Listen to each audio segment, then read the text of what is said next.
সেটা হলো যে নির্বাচনকে কেন্দ্র করে রাজনৈতিক মেরুকরণ, মানে কে কোন দিকে থাকবে সেটা যেন ধীরে ধীরে আমার কাছে মনে হয় স্পষ্ট হয়ে যাচ্ছে। আপনারাও খেয়াল করছেন যে বোঝা যাচ্ছে যে কারা কোন দিকে যাবে। এখন এই সময়ে যে দুটো বিষয় নিয়ে বেশ ক্লিয়ার হয়ে গেছে অবস্থানটা, সেই বিষয় দুটো হলো গিয়ে যে নির্বাচনটা কবে হবে, নির্বাচনটা কি দ্রুতই হওয়া দরকার নাকি দেরিতে হওয়া দরকার। আরেকটি বিষয় হলো যে নির্বাচনের আগে সংস্কারটা হবে কিভাবে হবে, সংস্কারটা জরুরি নাকি নির্বাচনটা জরুরি নাকি দুটোই জরুরি। এই প্রশ্নগুলো নিয়ে বিভক্তিটা আমি দেখতে পাচ্ছি। আপনারা জানেন যে ছাত্রদের যে নতুন দল তারা কিন্তু সংস্কারের কথাটা আগে বলছে, আর বিএনপি তারা বলছে যে না, সংস্কার মিনিমাম সংস্কার করে দ্রুত নির্বাচন করে দেওয়ার কথা। মিনিমাম সংস্কার কতটুকু এটা আপনি মাপবেন কি দিয়ে, অথবা দ্রুত নির্বাচন এটাই বা আপনি মাপবেন কি দিয়ে। দ্রুত মানে কবে, আগামী মাসে নাকি অক্টোবর মাসে নাকি ডিসেম্বর মাসে, এটা কিন্তু ক্লিয়ার না। আবার অনেকে বলছেন না এটা আগামী বছরে মার্চে হলেও ভালো হয়। এখন প্রশ্ন হলো যে কেন মার্চে হতে হবে, অথবা কেনই বা ডিসেম্বরে হতে হবে। আর সংস্কার সেটাই বা আপনি কিভাবে করবেন। যে এই যে মেরুকরণের কথা বললাম, এই মেরুকরণে আমি একটা ঘটনা বলি। একটা গতকালকে একটা মিটিং ছিল, জামাতে ইসলামের একটা মিটিং ছিল। সেখানে জামাতের যিনি নেতা গোলাম পরোয়ার, তিনি কিছু কথা বলেছেন। জামাতের সেক্রেটারি জেনারেল বক্সিবাজারের কালকের এই মিটিংয়ে উনি 2-3টা কথা বলেছেন।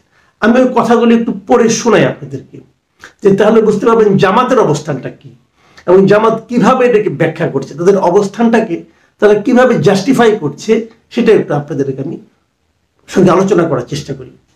জামাতের এই যে সেক্রেটারি জেনারেল মিয়া গোলাম পরোয়ার, উনি বলেছেন যে অন্তর্বর্তীকালীন সরকার নির্বাচনের দিকে এগোচ্ছে, কিন্তু একটি গোষ্ঠী চাইছে এখনই নির্বাচন দিতে। তাদের দাবি হচ্ছে সংস্কারের কোনো দরকার নেই, নির্বাচন দাও, আমরা ক্ষমতায় যাই। মিয়া গোলাম পরোয়ার যে কথাটা বলেছেন, এই কথাটা কি প্রকৃত বাস্তবতাকে তুলে আনে? এটা কি প্রকৃত বাস্তবতার প্রতিফলন? আমি মনে করি না। আমি মনে করি উনি অর্ধ সত্য বলেছেন। আপনি এমন কোনো একটা দলকে দেখাতে পারবেন না বর্তমানে বাংলাদেশের প্রচলিত রাজনৈতিক দলগুলোর মধ্যে যে যারা বলেছে যে সংস্কারের কোনো দরকার নাই, এখনই নির্বাচন দাও। এ কথা কেউ বলেনি, কোনো একটা পলিটিক্যাল পার্টি বলে নাই। তো উনি কোথায় পেলেন এই কথাটা? কেউ হয়তো বলেছে যে সংস্কার একটা চলমান প্রক্রিয়া, এটার শেষ নাই, এটা হয়তো পরে হবে, এখন মিনিমাম সংস্কার করে নির্বাচন হোক, এটা অনেকে বলেছে। কিন্তু কোনো সংস্কারের দরকার নাই, এখনই নির্বাচন দাও, এই কথাটা আমি অন্তত পক্ষে শুনিনি। মিয়া গোলাম পরোয়ার উনি কোথায় শুনলেন? উনি জামাতে ইসলাম, যে দলটা ইসলামের কথা বলে, সেই দলের উনি সেক্রেটারি জেনারেল।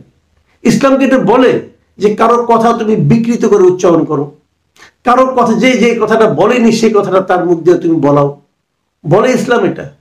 তো মিয়া গোলাম পরোয়ার রাজনীতির স্বার্থে, রাজনীতির জন্য এই ধরনের কথা বলেন কেন?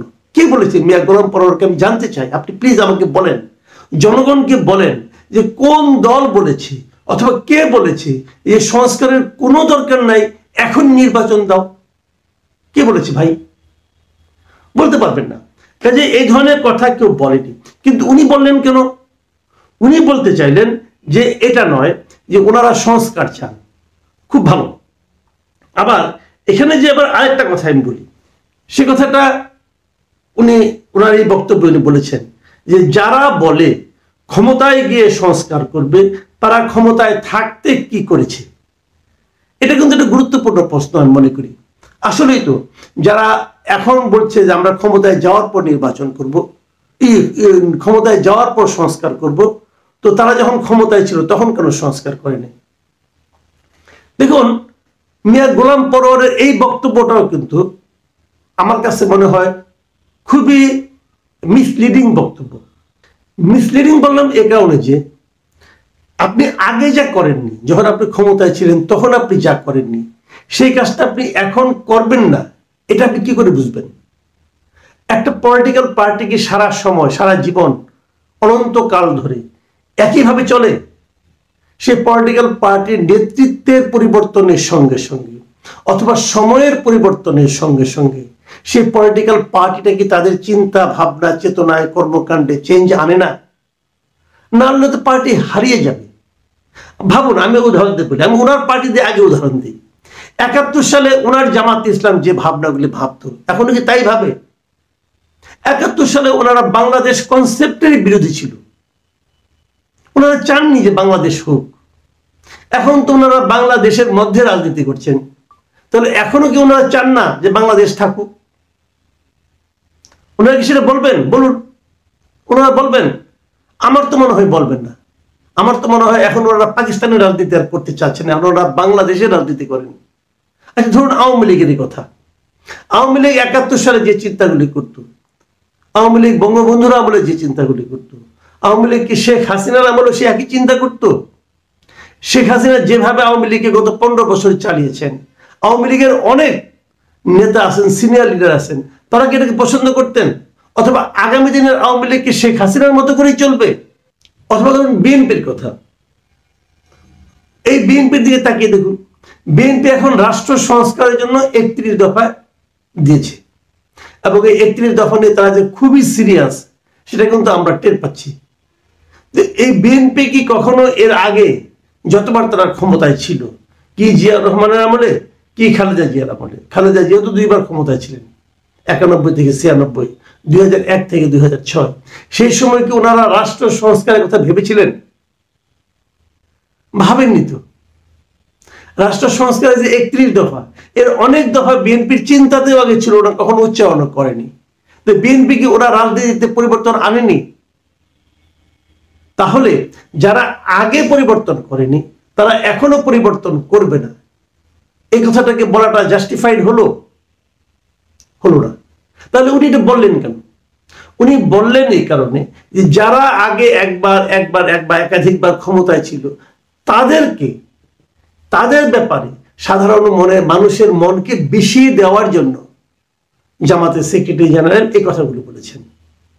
এগুলি নিছকই রাজনৈতিক বক্তব্য, যা নাকি অর্ধ সত্যের উপর প্রতিষ্ঠিত। তো আপনারা ক্ষমতায় যদি যেতে চান, আপনারা নিজেরা কি ভালো কাজ করবেন সেগুলো বলুন। যেগুলো বলেছেন উনি, ইসলামী জীবনধারা কায়েম করবেন, অমুক করবেন, তমুক করবেন, এগুলো বলেছেন। এটা হলো আপনাদের রাজনীতি। আপনাদের রাজনীতির কথা বলে মানুষকে প্রভাবিত করুন, মানুষকে মুগ্ধ করুন, তারপর ক্ষমতায় যান, সমস্যা নেই। অন্যের গীবত করে কেন? অন্যরা কি পারেনি? বিএনপি ক্ষমতায় থাকতে কি পারেনি? আওয়ামী লীগ ক্ষমতায় থাকতে কি পারেনি? জাতীয় পার্টি ক্ষমতায় থাকতে কি পারেনি? সেগুলো তো দেশের মানুষ জানে, আপনাকে নতুন করে জানাতে হবে না। কারণ আপনি যখন জানাবেন তখন তো আপনি আপনার মতো করে জানাবেন, কিছু সত্যকে বলবেন, কিছু সত্যকে ঢাকবেন, এভাবে বলবেন, যেটা বলা উচিত না, কিন্তু সেটা আপনি বলছেন। তো এই জায়গাগুলোতে কিন্তু আমি মনে করি জনগণকে দয়া করে বিভ্রান্ত করার চেষ্টা করবেন না। যারা আগে করেনি তারা আগামীতে করতে পারে। আমি যদি উল্টো ভাবে বলি, যারা আগে করেনি, যে ভুল তারা করেছে, সেই ভুলের উপর শিক্ষা নিয়ে, ভুল করলে কি লস হয় তারা দেখেছে, দেখে সেখান থেকে শিক্ষা নিয়ে তারা নতুন ভাবে করবে, যদি আমি এটা বলি। আর আপনারা নির্বাচনে যদি আমি উল্টা ভাবে এভাবে একটা তর্ক দেই যে যারা কখনো ক্ষমতায় যায়নি তারা তো দেশই চালাতে পারবে না, তাদের কোনো দেশ চালানোর অভিজ্ঞতাই নাই, তখন আপনি কি জবাব দেবেন? কাজে এরকম ভাবে না। বিষয়টা হলো যে আপনি আপনার কথা বলুন, যে আপনি গেলে কি করবেন সেটা বলুন। আর আরেকটা কথা যে বলে আমি শেষ করব, বারবার বলা হচ্ছে যে আগে সংস্কার পরে নির্বাচন। ধরে নিলাম আগে সংস্কারটা ভালো। এখন বলুন তো সংস্কার জিনিসটা কি? সংস্কারটা কে করবে? সংস্কারটা কে করবে? এবং সংস্কারের জন্য এরই মধ্যে আমরা কতগুলি সংস্কার রিপোর্ট পেয়েছি। বিভিন্ন এনজিও প্রতিনিধিরা মিলে একটা রিপোর্ট বানিয়েছে, এনজিও এবং আমলারা মিলে। সেটা খুব ভালো কিছু রিপোর্ট হয়েছে। কোন রিপোর্টটা, কোন সংস্কারের রিপোর্টটা আপনাদের কাছে অসাধারণ মনে হয়? যে সংস্কারের রিপোর্টগুলি করা হয়েছে সেগুলো কি জামাতের পক্ষে হুবহু মানা সম্ভব? তারপর এগুলো নিয়ে কিন্তু আলোচনা হবে, প্রত্যেকটা পলিটিক্যাল পার্টির সঙ্গে তারা বসবে, কি কি যেন টিক চিহ্ন দেওয়ার কথা বলছে, যে ওই টিক চিহ্ন দিয়ে দিয়ে বলবে কে কোনটা রাজি কে কোনটা রাজি না। ভালো, আমার কাছে এই পদ্ধতিটা একদম খারাপ মনে হয়নি, কিন্তু এই পদ্ধতির অনেক সীমাবদ্ধতাও আছে। যেমন একটা বিষয়ে আমি টিক চিহ্ন দিতে চাই, কিন্তু দেওয়ার সঙ্গে সঙ্গে এর মধ্যে আমার কিছু ব্যাখ্যা আছে, কিছু বক্তব্য আছে, যে বক্তব্যগুলো এখানে আমি ইনক্লুড করতে চাই। আমি এটাকে পছন্দ করি, কিন্তু কিভাবে করি তারও একটা ব্যাখ্যা আছে। যেমন বলা হলো যে ধরা যাক এই যে প্রাদেশিক আপনার প্রশাসন সংস্কারে বলা হয়েছে দেশে কয়েকটা প্রদেশ করা হবে। হয়তো আমি প্রদেশ চাই, কিন্তু কিভাবে চাই সেই ব্যাখ্যাটা আমি প্রদেশ চাই, চাওয়া মানে কি তাদের মতো করে চাই, কিন্তু এই ব্যাখ্যাটা প্রয়োজন। এটা কেবল টিক চিহ্নের উপর হয় না। এখন একজন টিচার মানুষ, একজন টিচার বিদেশ থেকে এসেছেন, উনি এসে এগুলো প্রবর্তন করছেন, টিক চিহ্ন দাও, তো ঠিক আছে উনি করেছেন। তো এখন এই সংস্কার করলে কি দেশের সব বেহেস্ত হয়ে যাবে? সেটাও বলুন। সংস্কার আপনার যাদের যে সংস্কার প্রস্তাবগুলো এসেছে, সেই সংস্কার প্রস্তাবগুলো কি আনপ্যারালাল, খুব ভালো প্রস্তাব। কারা করেছে প্রস্তাবগুলো? তাদের কি দেশ দেশ পরিচালনার কোনো অভিজ্ঞতা আছে? তারা যে দেশে ভোটই দেন না, ভোট দেন আমেরিকায়, তো তারা কি দেশে মানুষের পালস কি করে বুঝবেন? তো এরকম ভাবে সংস্কার মানেই যে একটা মহাত্ম বস্তু হয়ে গেল, সংস্কার মানেই যে একটা সর্বরোগের ওষুধ হয়ে গেল, তাও কিন্তু নয়। সংস্কারটা আসবে গণমানুষের কাছ থেকে। গণমানুষের ইনভলভমেন্ট কোথায়? কতগুলো রাজনৈতিক দল আগে এনজিওর একটা প্রস্তাব দিল, সেটা রাজনৈতিক দলগুলো অ্যাপ্রুভ করলো, হয়ে গেল, এর বাইরে জনগণ নেই। কাজে এটা এভাবে হয় না। এটা সংস্কার প্রস্তাবগুলো নিয়ে আলোচনা হতে থাকবে, জনপ্রতিনিধিরা বসবেন, জনপ্রতিনিধিদের কোনো মূল্য নাই। জনপ্রতিনিধিদেরকে রাবার স্ট্যাম্পের মধ্যে খালি হ্যাঁ বলে দেবার হয়ে যাবে? জনপ্রতিনিধিদের আলোচনা করতে হবে। জনপ্রতিনিধি কে এই মুহূর্তে? এই সমস্ত প্রশ্ন কিন্তু ভাই আসবে। এত অতি সরলীকৃত বক্তব্য দিয়ে মানুষকে বিভ্রান্ত করার কোনো মানে হয় না। আমার মনে হয় এই বিষয়গুলো নিয়ে দীর্ঘমেয়াদী চিন্তা করা দরকার। প্রিয় দর্শক, আমি বুঝি যে জামাতে ইসলামের মূল লক্ষ্যটা হলো নির্বাচনকে পিছিয়ে দেওয়া। যত নির্বাচন পেছাবে ওনারা মনে করছেন ওনাদের ভোট তত বাড়বে। এটাও মনে হয় অতি সরলীকৃত আরেকটা ধারণা। কাজেই এমন কথা বলুন যারা নাকি পুরো শতকরা 100% সত্যের উপর প্রতিষ্ঠিত এবং যা নাকি জনগণ নেবে। প্রিয় দর্শক, এখন এই পর্যন্তই। আল্লাহ হাফিজ।